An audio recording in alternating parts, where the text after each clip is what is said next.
¿Y si te dijera que existe un capítulo oculto sobre la infancia de Jesús que fue deliberadamente excluido de la Biblia que hoy conocemos?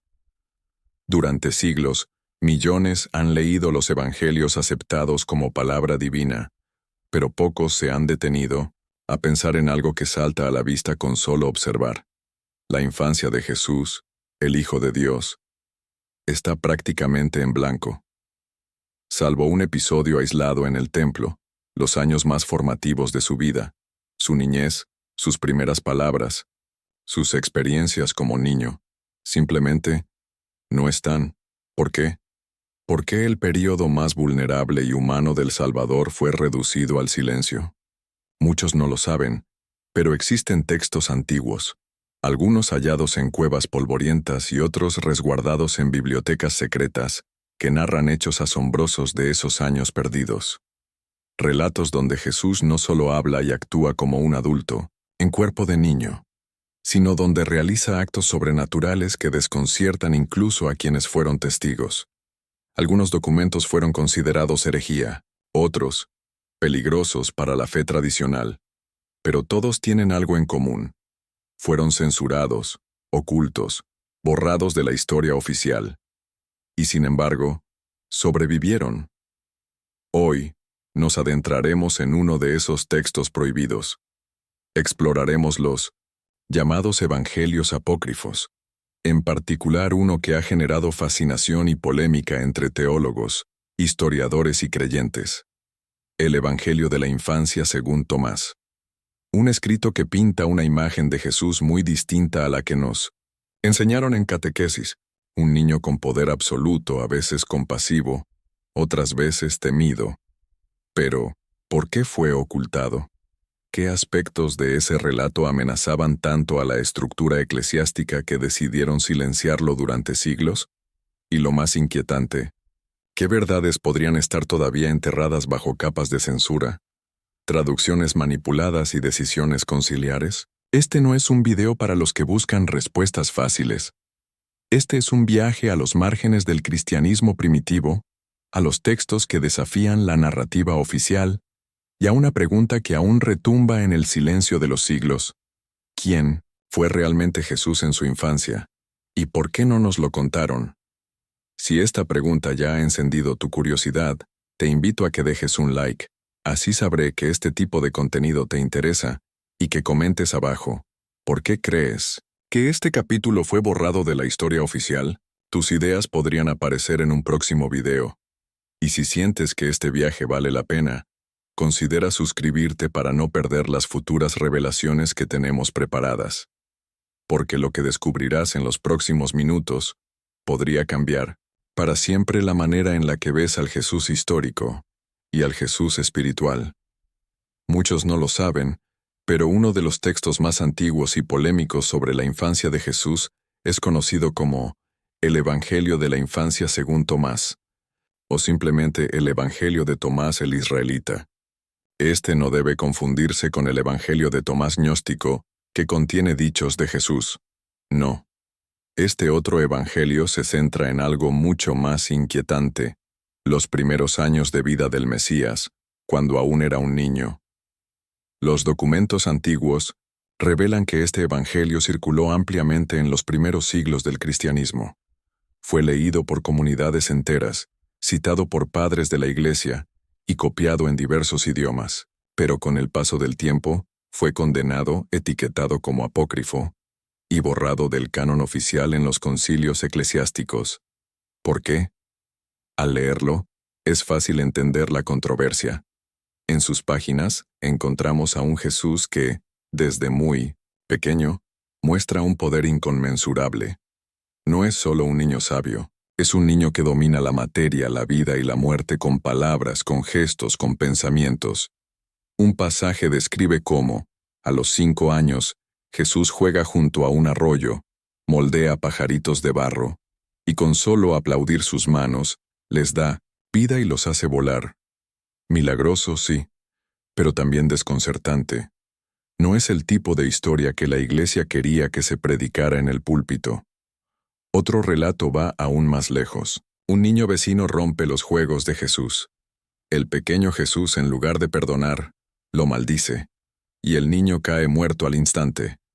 Los padres del niño acuden desesperados a María y José, exigiendo explicaciones. Jesús los confronta y revierte la muerte. Pero el eco inquietante de lo que hizo permanece.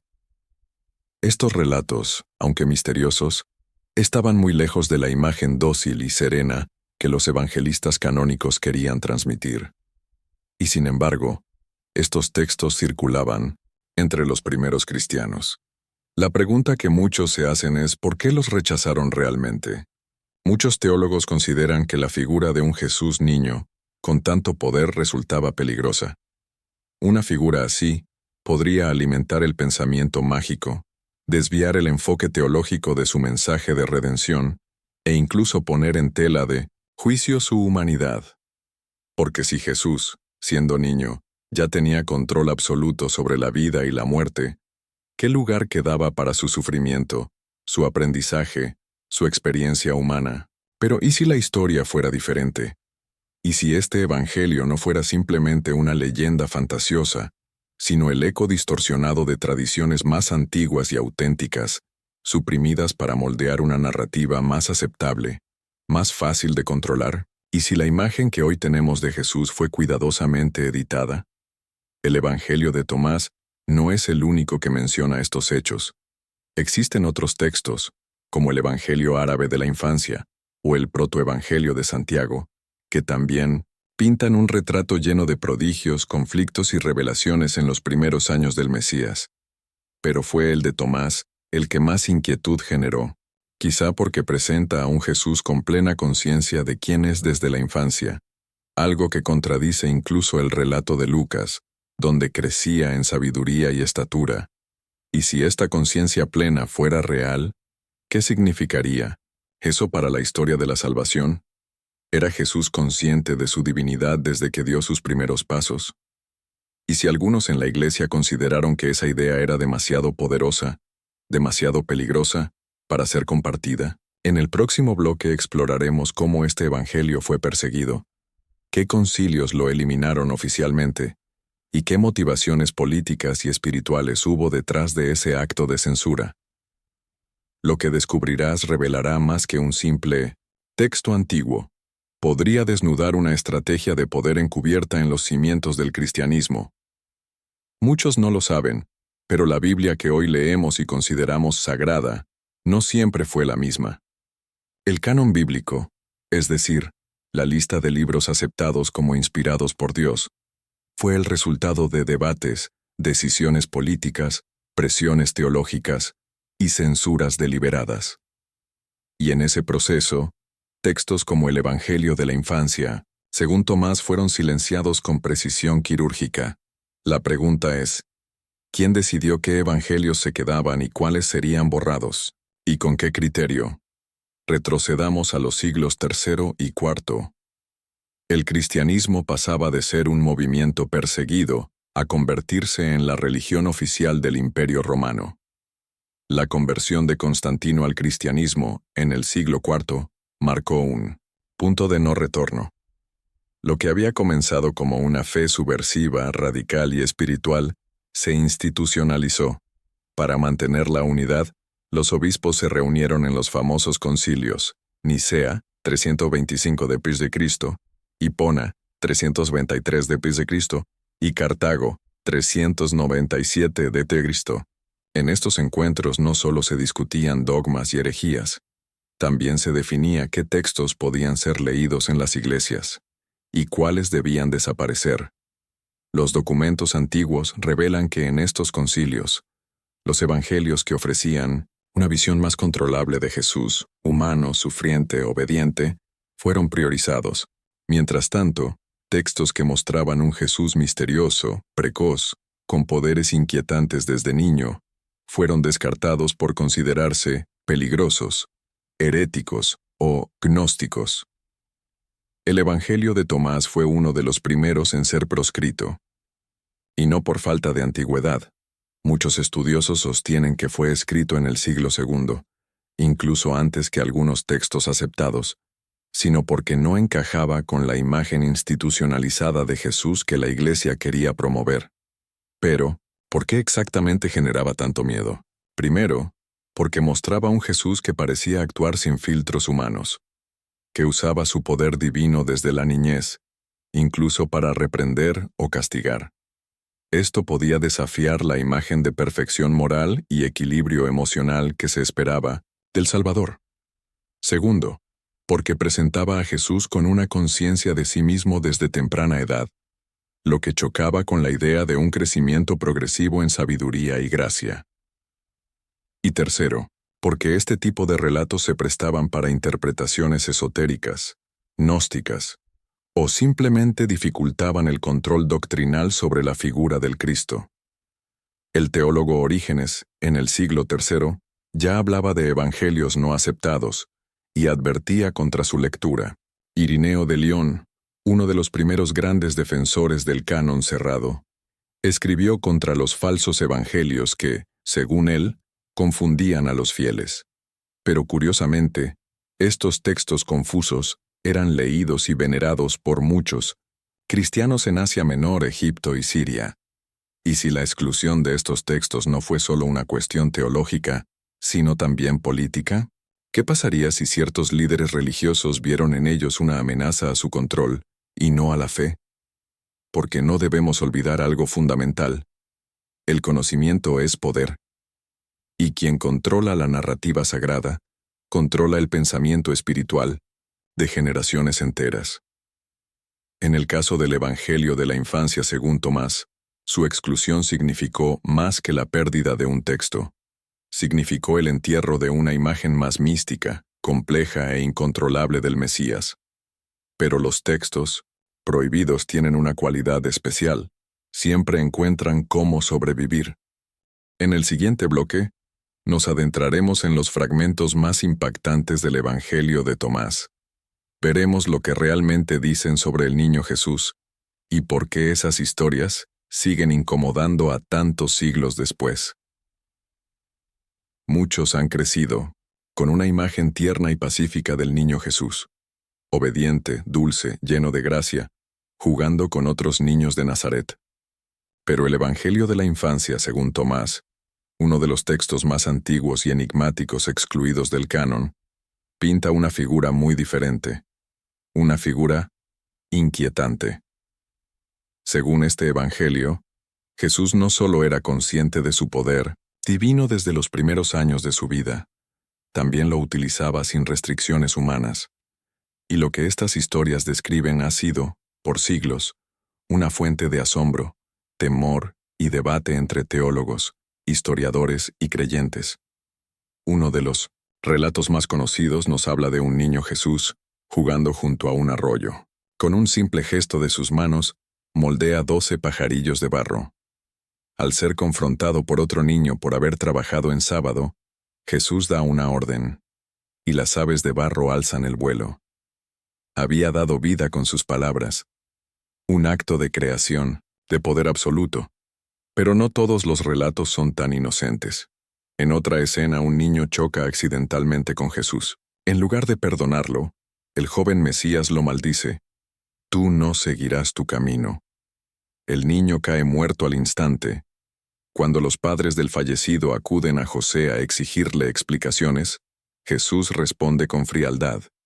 Y cuando otro adulto lo reprende por haber actuado de ese modo, Jesús lo maldice también.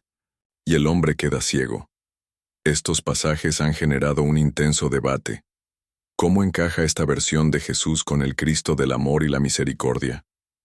¿Era el poder de Dios, en manos de un niño sin madurez emocional, algo incontrolable? ¿Estamos viendo un retrato simbólico o literal? Los documentos antiguos revelan que muchos padres de la Iglesia consideraban estos textos apócrifos, pero no por falsedad, sino porque mostraban un rostro de Cristo que no era útil para la construcción de una doctrina accesible y pacífica. Pero, ¿y si la historia fuera diferente? ¿Qué pasaría si este Jesús niño, capaz de crear, castigar y sanar con solo una palabra, fuera un reflejo honesto de su divinidad, aún sin filtrar por la adultez? ¿Qué si estos relatos no buscan escandalizar, sino revelar un misterio más profundo? ¿La lucha entre la naturaleza divina y la humana en un cuerpo en formación? Hay otro relato donde Jesús, al ver que uno de sus compañeros cae de un tejado, es acusado por los padres del niño de haberlo empujado. Él, entonces, resucita al niño, quien testifica que fue un accidente. Este episodio, inquietante por la facilidad con la que Jesús alterna entre la muerte y la vida, plantea una pregunta fundamental. ¿Era Jesús plenamente consciente de su rol desde niño? Muchos teólogos modernos, incluso dentro del cristianismo, han comenzado a reevaluar estos textos. Algunos sostienen que no deben ser leídos como hechos históricos, sino como reflejos de la percepción temprana que ciertas comunidades cristianas tenían del Mesías. Un Jesús joven, poderoso, pero también misterioso, impredecible e incluso temido. Pero hay algo más. El Evangelio no muestra simplemente un niño que castiga. También lo muestra aprendiendo, creciendo, domesticando su poder. En escenas posteriores Jesús comienza a sanar en lugar de castigar. Revierte sus maldiciones, pide perdón, como si él mismo estuviera descubriendo la magnitud de lo que habita en él. Esto nos lleva a una reflexión más profunda. ¿Qué significa que Dios se hiciera carne? Si esa carne también necesitaba aprender, controlar, entender.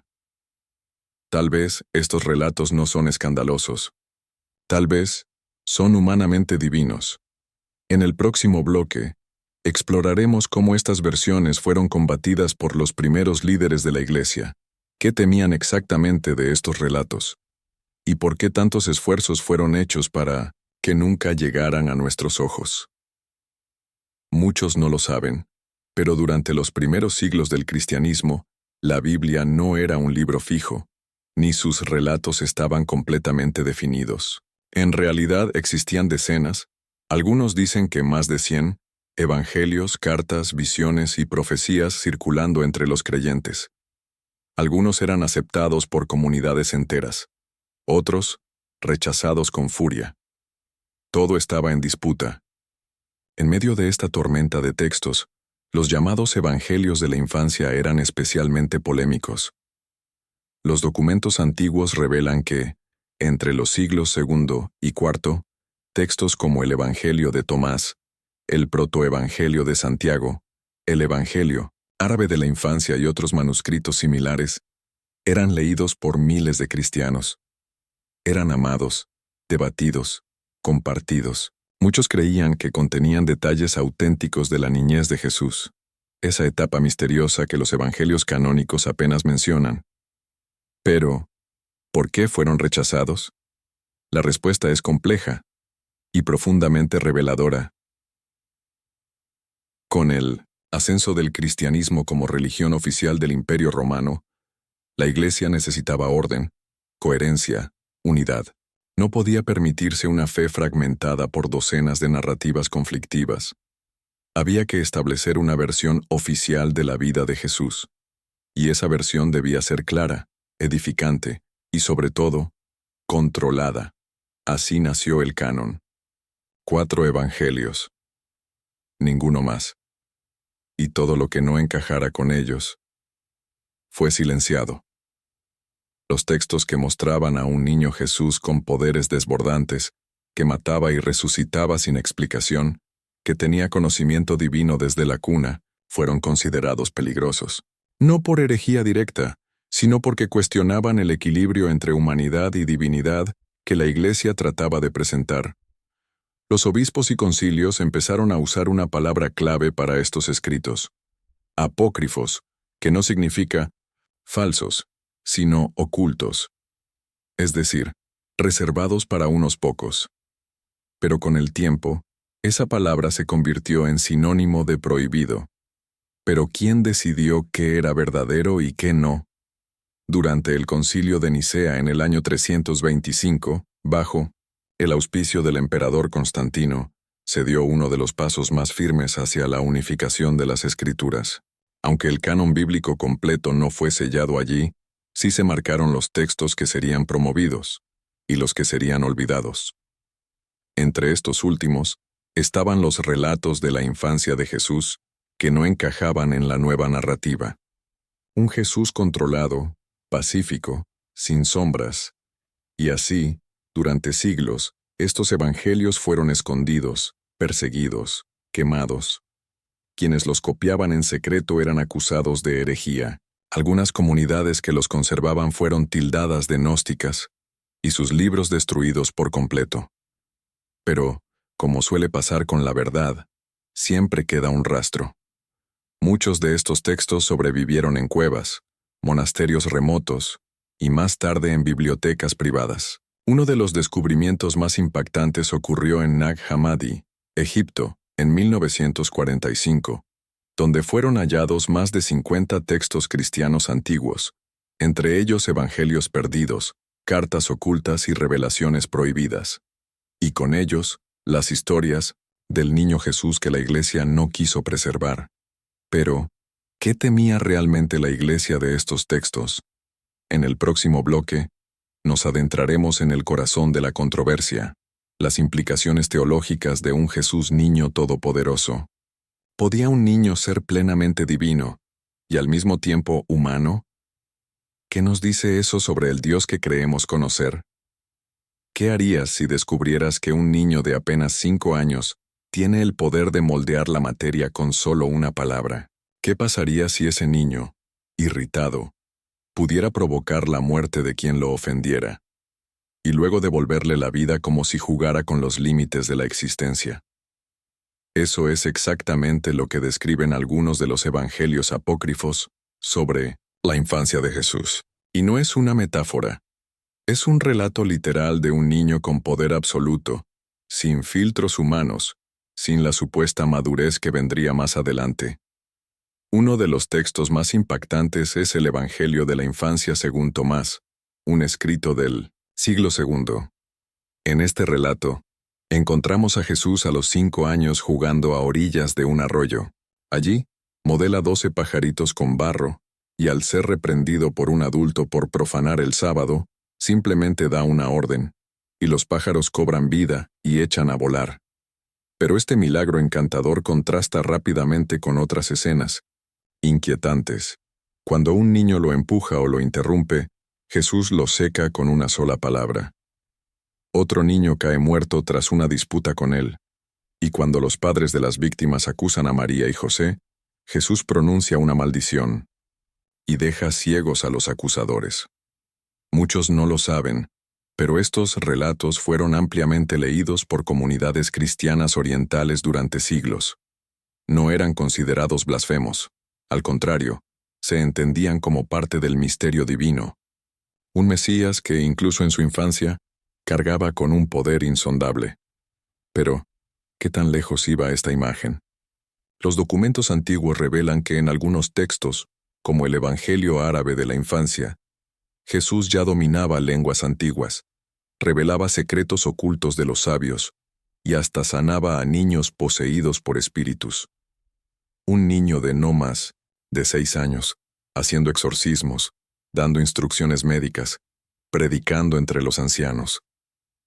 Esto chocaba con la imagen que la Iglesia quería consolidar, la de un Jesús humilde, paciente, en crecimiento.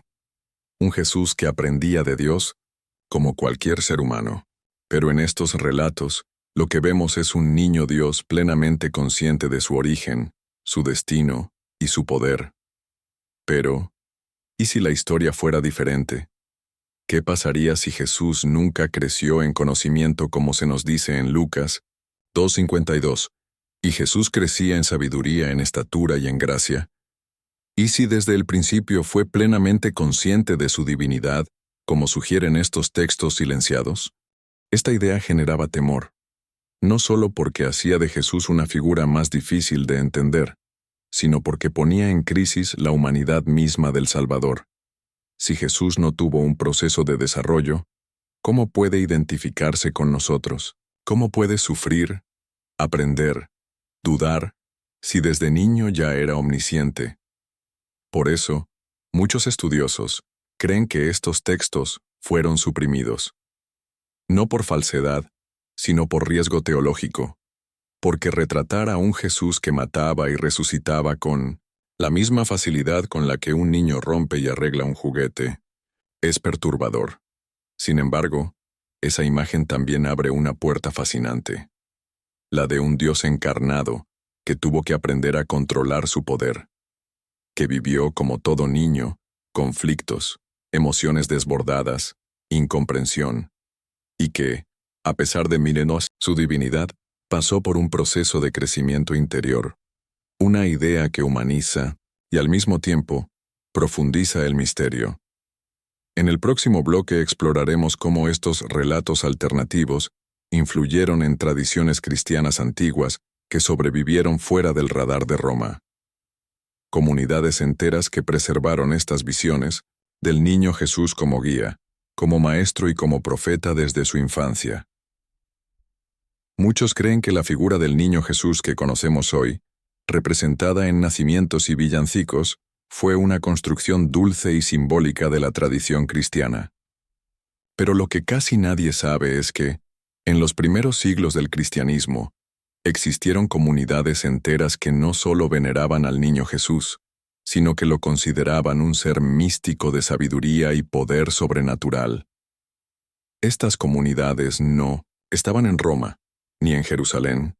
Se encontraban principalmente en regiones de Asia Menor, Siria y Egipto, lugares donde el cristianismo se mezclaba con antiguas tradiciones esotéricas, gnósticas y hasta orientales. Los documentos antiguos revelan que en ciertas escuelas cristianas, como las de los ebionitas, los nazarenos y algunas ramas del gnosticismo setiano, el niño Jesús no era simplemente el hijo de María, sino una encarnación pura de la sabiduría celestial, el Logos, en forma infantil. Para ellos, el niño no era un símbolo de ternura, sino de misterio, un ser que ocultaba, una conciencia cósmica en un cuerpo frágil. Pero ¿por qué se aferraban a esta visión?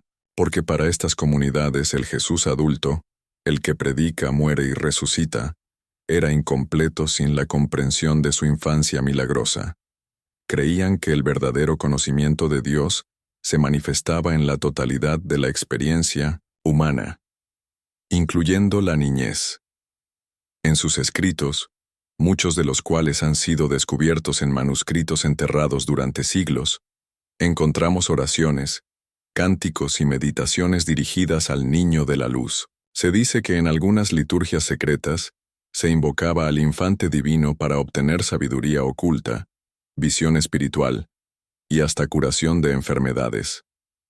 Uno de estos textos, atribuido a una comunidad cristiana esenia del siglo II, describe al niño Jesús sentado entre maestros y escribas, no como un aprendiz, sino como un guía espiritual. Su presencia iluminaba el recinto, y sus palabras dejaban a los sabios sin habla. No se trataba de una imagen simbólica. Era un testimonio de que el infante poseía conocimiento arcano, transmitido desde lo alto. Pero esto, como puedes imaginar, representaba una amenaza para la Iglesia oficial, porque aceptar esa visión implicaba reescribir toda la teología. Si el niño ya era maestro, si ya poseía todo el conocimiento divino, ¿qué papel tenía entonces el proceso humano? ¿Qué sentido tenía su formación, su bautismo, su paso por la cruz? Y lo más inquietante, ¿por qué algunas comunidades afirmaban que ese conocimiento fue borrado deliberadamente? Los padres de la Iglesia, al consolidar el canon bíblico, rechazaron estos textos. El Evangelio de Tomás el Infante, el Protoevangelio de Santiago, el Evangelio árabe de la infancia, entre otros, fueron considerados peligrosos, fantasiosos o incluso heréticos. Pero curiosamente, nunca se los acusó de falsedad total, sino de exceso de misterio. Aún así, estas comunidades persistieron en secreto. Algunas emigraron hacia Oriente, otras se ocultaron entre los monjes del desierto, y algunas desaparecieron. Pero dejaron huellas. Por ejemplo, en ciertos monasterios del Cáucaso aún se encuentran íconos que representan al niño Jesús sosteniendo un libro cerrado, con una mirada penetrante, casi adulta, No es el Jesús bebé de los evangelios canónicos. Es una figura que observa al espectador con una sabiduría que incomoda, como si supiera algo que nosotros aún no entendemos. Y si estas representaciones no fueran arte simbólico, sino retratos de una realidad espiritual olvidada, en el próximo bloque entraremos en un terreno aún más inquietante. Hablaremos de las profecías perdidas atribuidas al niño Jesús, mensajes que supuestamente fueron recibidos por sabios y ascetas en sueños, visiones y revelaciones, y que habrían sido deliberadamente ocultados por los concilios de la Iglesia. Muchos han escuchado hablar de las profecías de Isaías, de las visiones del Apocalipsis, de las palabras mesiánicas que Jesús pronunció siendo adulto. Pero ¿qué ocurriría si te dijera que existen antiguos manuscritos que atribuyen al niño Jesús una serie de profecías ocultas, tan poderosas como inquietantes, que fueron eliminadas sistemáticamente de la historia oficial? Los documentos antiguos revelan que algunas de estas profecías no fueron pronunciadas por el Jesús adulto, sino cuando apenas tenía entre 5 y 12 años de edad. Textos gnósticos y fragmentos del cristianismo siríaco primitivo sugieren que el infante Jesús hablaba en parábolas, en símbolos celestiales, e incluso en idiomas que ni los escribas más sabios lograban descifrar del todo. Uno de los textos más misteriosos es conocido como el Cántico de la Voz Menor, encontrado en una cueva del desierto sirio, en lo que parece ser un manuscrito copto del siglo III. Este texto, según algunos estudiosos, reproduce una profecía enigmática del niño Jesús. Vendrán tiempos en los que el hombre se convertirá en barro animado por fuego y olvidará la luz que lo formó. Buscará templos fuera de sí, cuando el verdadero altar está en su pecho dormido. ¿A qué se refería con barro animado por fuego? Algunos intérpretes creen que esta es una alusión a la era moderna, al dominio de la tecnología, al olvido de lo sagrado y al despertar de una conciencia artificial sin alma. Otro fragmento, hallado en un códice armenio fragmentado, hace mención de un niño Jesús que sueña con torres que tocan el cielo y hombres con ojos vacíos que predican en su nombre sin conocerlo. Este pasaje ha sido interpretado como una advertencia anticipada sobre la corrupción espiritual, la hipocresía religiosa y el alejamiento de la esencia divina en los siglos posteriores. Pero, ¿por qué la Iglesia nunca incluyó estos textos en el canon? Porque estas profecías no fortalecían el poder institucional, sino que lo desafiaban. No hablaban de templos, ni de jerarquías, ni de leyes religiosas. Hablaban de una conexión directa entre cada ser humano y lo divino, un mensaje que empoderaba al individuo y debilitaba las estructuras religiosas centralizadas. Además, las visiones atribuidas al niño Jesús solían contener elementos simbólicos difíciles de controlar. Por ejemplo, en el llamado Libro de los Pétalos Celestes, una recopilación perdida que fue mencionada por el obispo Severino de Alejandría en el siglo IV, se dice que Jesús, siendo niño, predijo la caída de 3 imperios: el del oro, el del hierro y el del humo. El oro gobernará con engaño, el hierro con violencia, y el humo cubrirá los ojos de los justos. Pero una luz pequeña vendrá del oriente y despertará al dormido. ¿Estaba hablando de imperios materiales? ¿O de eras espirituales en decadencia? Esta ambigüedad era vista como peligrosa por los primeros concilios, que buscaban claridad doctrinal y autoridad única. Pero lo más impactante es que varias de estas profecías coinciden con revelaciones místicas recibidas siglos después, por santos, visionarios e incluso niños en apariciones marianas.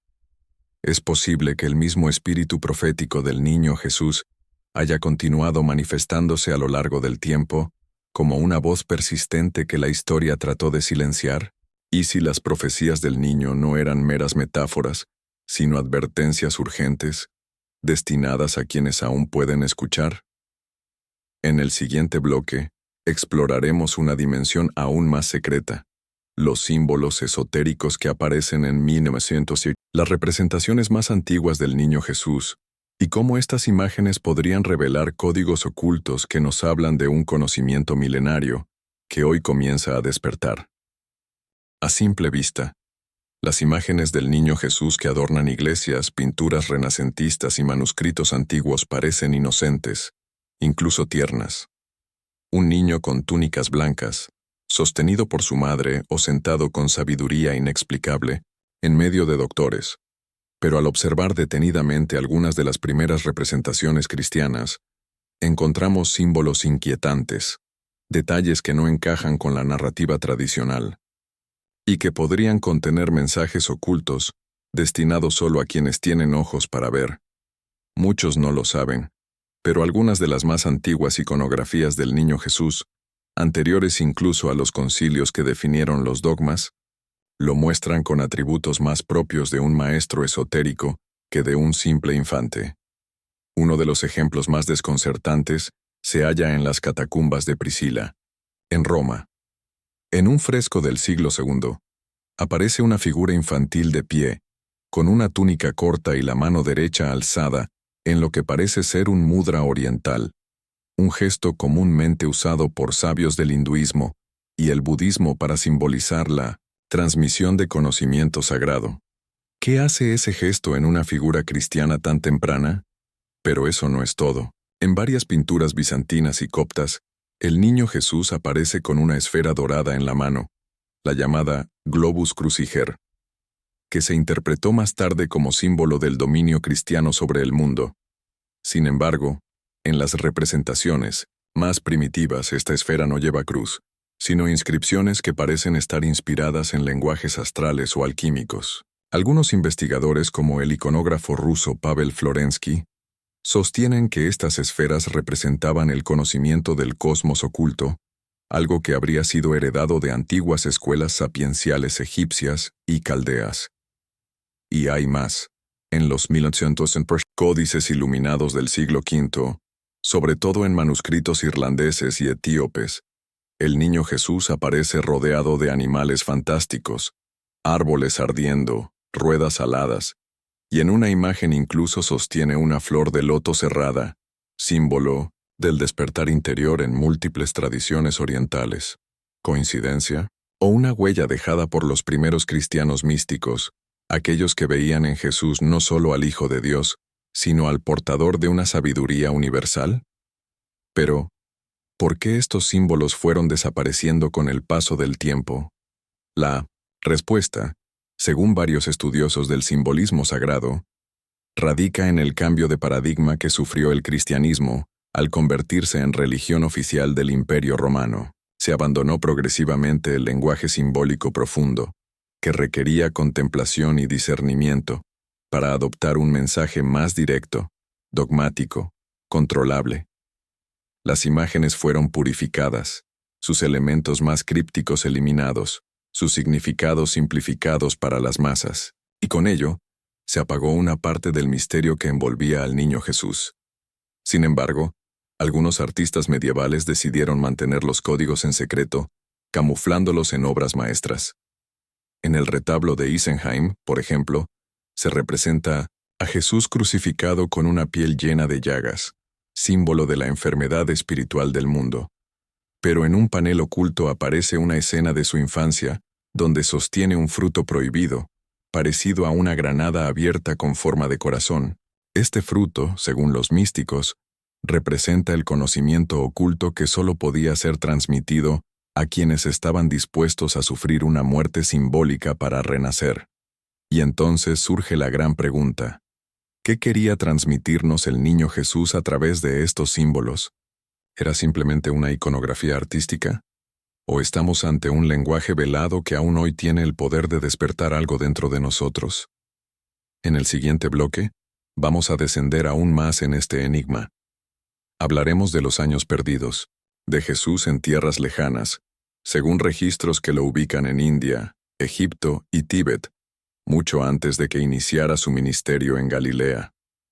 Muchos conocen la historia del nacimiento de Jesús en Belén, la visita de los magos y la huida a Egipto. Pero a partir de ahí, el silencio. La Biblia canónica guarda un vacío inquietante entre su infancia y los 30 años, cuando inicia su ministerio público. ¿Qué ocurrió durante ese largo periodo? ¿Dónde estuvo realmente Jesús? Los documentos oficiales no dicen nada, pero algunos textos apócrifos y tradiciones ocultas hablan claramente de una travesía espiritual, un viaje iniciático a lugares donde la sabiduría ancestral florecía: India, Egipto y el Tíbet. Muchos no lo saben, pero a finales del siglo XIX, un explorador ruso llamado Nikolás Notovich afirmó haber encontrado, en el monasterio de Hemis en Ladakh, Tíbet, un antiguo manuscrito que hablaba de un joven llamado Isa, que llegó desde Occidente para aprender las enseñanzas de los Vedas y de Buda. Este Isa, descrito como de piel clara y sabiduría, precoz, fue perseguido por los brahmanes por predicar la igualdad entre castas, y más tarde viajó hacia el oeste, hacia tierras de camellos y palmeras. ¿Coincidencia? ¿O estamos ante un fragmento olvidado de la verdadera biografía de Jesús? Notovich fue duramente criticado por los eruditos de su época, pero años después, investigadores como Swami Abhedananda y Nicholas Roerich también afirmaron haber visto esos manuscritos en Hemis.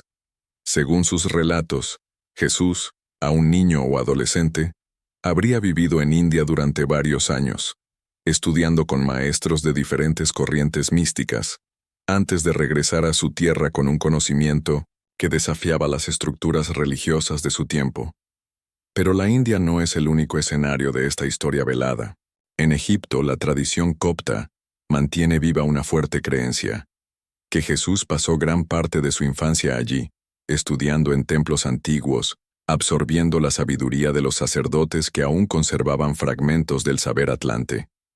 En ciertos papiros gnósticos se insinúa que el niño divino fue llevado a los templos de Heliópolis, donde aprendió sobre los misterios del alma, la reencarnación y los secretos del Ka, el doble espiritual. Y luego está el Tíbet.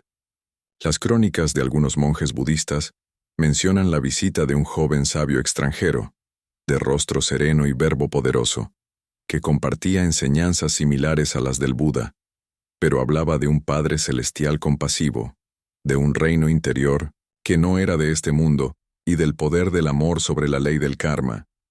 Según ciertos linajes tibetanos, aquel visitante fue considerado una encarnación de sabiduría divina. ¿Podría haber sido Jesús durante su juventud? Estas teorías, aunque rechazadas por el dogma oficial, no han podido ser completamente desacreditadas. Demasiados relatos provenientes de fuentes separadas en tiempo y geografía parecen hablar del mismo personaje. Un niño prodigio, con una misión espiritual profunda, que viaja por el mundo antiguo antes de iniciar su obra pública. Pero esto nos lleva a una pregunta inquietante. ¿Por qué se omitió todo esto de los evangelios oficiales? Algunos argumentan que los padres de la Iglesia, al consolidar los textos sagrados en el siglo IV, temían que estos relatos desviaran el foco de la crucifixión y resurrección, diluyendo el carácter divino de Jesús al presentarlo como un buscador humano. Otros sugieren que revelar estas etapas de su formación pondría en tela de juicio la unicidad de su mensaje al mostrar influencias orientales o esotéricas. Y sin embargo, si estos viajes fueron reales, eso no disminuye la figura de Jesús, la engrandece, lo convierte en un puente entre tradiciones, un mensajero universal que absorbió lo mejor de cada sabiduría ancestral para traer un mensaje de luz al mundo occidental. Pero si realmente aprendió de estos lugares, ¿qué secretos pudo haber traído consigo? ¿Y cuántos de ellos fueron silenciados por siglos? En el siguiente bloque, nos adentraremos en una de las teorías más perturbadoras, que ciertos manuscritos antiguos revelan que Jesús, incluso de niño, hablaba de su misión mesiánica, pero con un mensaje muy diferente al que conocemos hoy. Las enseñanzas de Jesús, tal como las conocemos hoy, son profundamente influidas por los evangelios canónicos, textos que fueron seleccionados cuidadosamente para formar lo que hoy llamamos el Nuevo Testamento. Sin embargo, muchos expertos coinciden en que las enseñanzas de Jesús fueron mucho más amplias y profundas de lo que la Iglesia ha dejado constancia. Los evangelios apócrifos, aquellos escritos no incluidos en el canon oficial, ofrecen una perspectiva más compleja sobre la figura del Mesías. En muchos de estos textos se encuentran fragmentos que muestran a un Jesús más radical, más provocador y quizás más cercano a la humanidad que la figura divina omnipotente que nos presentan las iglesias tradicionales. Muchos no lo saben, pero en el Evangelio de Tomás, un texto gnóstico que data del siglo II, se encuentran más de 100 dichos atribuidos a Jesús que no se encuentran en los evangelios canónicos. Este evangelio nos presenta a un Jesús menos preocupado por la salvación final y más enfocado en el despertar de la conciencia interna del ser humano. En uno de estos pasajes, Jesús dice: «Quien conozca el verdadero yo, conocerá el reino de los cielos». En sus enseñanzas, el reino de los cielos no es un lugar lejano, sino un estado de conciencia profundo que está al alcance de todos. En otro pasaje, Jesús habla con una claridad sorprendente sobre la importancia del conocimiento interior. En el Evangelio de Felipe, se nos dice que Jesús enseñó a sus discípulos sobre los sacramentos del alma y cómo, a través de una conexión mística con Dios, el hombre podría alcanzar la iluminación. Este enfoque espiritual, centrado en el autoconocimiento y la experiencia directa con lo divino, difiere profundamente de la interpretación cristiana moderna, que ha enfatizado la obediencia a la doctrina y la salvación a través de la fe en el sacrificio de Jesús. Pero, ¿por qué se excluyeron estos textos? ¿Por qué el cristianismo primitivo, al consolidarse como religión oficial en el Imperio Romano, decidió despojar a Jesús de su mensaje más profundo, uno que podría haber desafiado las estructuras de poder y la autoridad eclesiástica que emergieron en los primeros siglos? La respuesta parece estar en el contexto histórico de la formación del cristianismo. La Iglesia primitiva necesitaba crear una estructura jerárquica y controlada, donde el poder de interpretación de las Escrituras residiera en manos de unos pocos. A través de la selección de los evangelios canónicos, los líderes eclesiásticos lograron consolidar una doctrina que sería comprensible y aceptable para el pueblo, pero al mismo tiempo, eliminó cualquier mensaje que pudiera poner en peligro su autoridad. La doctrina de la fe en Jesús como Salvador único y su sacrificio en la cruz se convirtió en el núcleo central, mientras que las enseñanzas más esotéricas o espirituales fueron descartadas. Sin embargo, los fragmentos perdidos, aquellos que fueron suprimidos por siglos, no han desaparecido por completo. Los textos gnósticos y otros escritos apócrifos siguen revelando un Jesús que hablaba de la divinidad que habita en todos los seres, un mensaje que conecta con las enseñanzas de los místicos, los filósofos y los sabios de todas las culturas. En estos textos, Jesús nos invita a explorar el potencial divino que todos llevamos dentro. No se trata de esperar una salvación externa, ni de ver a Dios como un ser distante, sino de un profundo entendimiento de que la verdadera divinidad se encuentra en nosotros mismos, y al descubrirla, podemos alcanzar el reino de los cielos. Este enfoque es radicalmente diferente de la interpretación ortodoxa, que coloca el enfoque en la muerte y resurrección de Jesús como única vía para alcanzar la salvación. Pero, ¿y si estas enseñanzas nunca fueron destinadas a ser entendidas de forma literal? ¿Y si el verdadero mensaje de Jesús era mucho más simbólico, invitando a sus seguidores a trascender los dogmas y buscar una conexión directa con lo divino? El impacto de estos mensajes ocultos no puede subestimarse. Nos enfrentamos a una revolución espiritual que invita a la humanidad a descubrir que la divinidad no está fuera de nosotros, sino que reside en el corazón de cada uno de nosotros. Un mensaje que, de haber sido aceptado en su totalidad, habría transformado la historia del cristianismo y del mundo. En el siguiente bloque, revelaremos cómo las enseñanzas de Jesús pudieron haber influido en las grandes tradiciones místicas de la humanidad y cómo estos conocimientos fueron transmitidos de manera secreta a lo largo de los siglos. Al final de nuestro recorrido, llegamos a un punto crucial: el legado olvidado de Jesús. Si los evangelios canónicos nos presentan a un Jesús divino y sacrificado, muchos textos ocultos revelan a un maestro de sabiduría profunda, que enseñaba el camino hacia la iluminación a través del autoconocimiento, la paz interior y la conexión con lo divino en cada ser humano. Pero la gran pregunta es, ¿qué sucedió con este mensaje?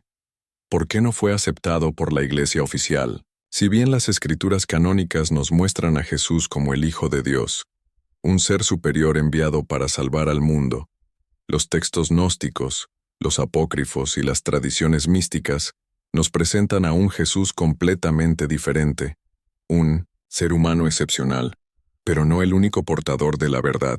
Este Jesús hablaba de la unidad entre lo divino y lo humano, una enseñanza que subrayaba la capacidad de cada individuo para alcanzar la sabiduría y la conexión con el Creador a través de la introspección, el amor y la pureza de corazón. Muchos de los grandes pensadores y filósofos místicos de la humanidad han reconocido influencias profundas de estas enseñanzas secretas de Jesús. A lo largo de la historia, movimientos esotéricos, sociedades secretas y escuelas de sabiduría han preservado estos conocimientos ocultos. Ocultos no porque fueran inalcanzables, sino porque se temía que su difusión pudiera socavar el orden establecido. En el fondo, los líderes de la Iglesia primitiva entendieron el peligro de un mensaje tan revolucionario. Un Jesús que enseñaba la autoliberación espiritual, donde el poder de la salvación ya no dependía de una figura externa, sino de la conexión directa con lo divino que cada ser humano puede cultivar. El misticismo cristiano, que floreció en algunas corrientes medievales, se nutrió de estos principios, aunque de forma fragmentada y modificada. Algunos de los más grandes místicos de la Edad Media, como Santa Teresa de Ávila y San Juan de la Cruz, buscaron encontrar este camino interno hacia Dios. Sin embargo, muchos de sus escritos, aunque profundos, se vieron limitados por la doctrina establecida. Los místicos que hablaron de la experiencia directa de Dios, de la comunión del alma con el Creador, fueron frecuentemente ignorados o incluso perseguidos por la Iglesia. Pero estos conocimientos no solo se quedaron dentro de las paredes de la Iglesia. A lo largo de los siglos, sociedades secretas como los templarios, los rosacruces y la francmasonería han resguardado y transmitido, en sus rituales y enseñanzas, fragmentos de estas enseñanzas olvidadas de Jesús. De hecho, los templarios, considerados por algunos como los guardianes de los secretos más profundos del cristianismo, habrían poseído una tradición esotérica que conectaba con el mensaje original de Jesús, un camino hacia la liberación espiritual y el autodescubrimiento. Es posible que, al igual que los antiguos gnósticos, estas sociedades temieran que la humanidad comprendiera demasiado pronto lo que realmente se necesitaba para alcanzar la salvación, pero el legado de Jesús no se ha perdido por completo. Hoy en día, muchos buscadores espirituales y estudiosos de las religiones siguen desenterrando y revelando las enseñanzas ocultas de Jesús, aquellas que invitan a todos a mirar dentro de sí mismos, a reconocer que la divinidad está dentro de cada uno, y a buscar el reino de Dios no en un lugar lejano, sino en el corazón humano. Este es el verdadero camino hacia la iluminación, un camino que no requiere dogmas ni intermediarios, sino una conexión directa y personal con lo divino. La historia de Jesús es una de amor, sacrificio y trascendencia, pero no solo como el Salvador del mundo. Su mensaje es también una invitación a todos los seres humanos a descubrir su potencial divino, a encontrar el reino de los cielos en el corazón de cada uno, y a caminar por la senda del autoconocimiento y la paz interior. La Iglesia pudo haber borrado parte de este legado, pero la verdad sigue viva, esperando ser descubierta por aquellos que tienen el valor de mirar más allá de lo evidente y buscar una comprensión más profunda de lo que Jesús realmente vino a enseñar. Al final, la pregunta sigue abierta. ¿Estamos dispuestos a aceptar el mensaje oculto de Jesús, aquel que nos invita a ser los arquitectos de nuestra propia salvación, a través del conocimiento, la verdad y el amor incondicional? Si este viaje hacia lo oculto resonó contigo, comenta abajo y comparte este video con quienes también necesitan conocer esta verdad olvidada. No olvides dejar un like y suscribirte para más revelaciones sobre los misterios ocultos de la historia y la espiritualidad.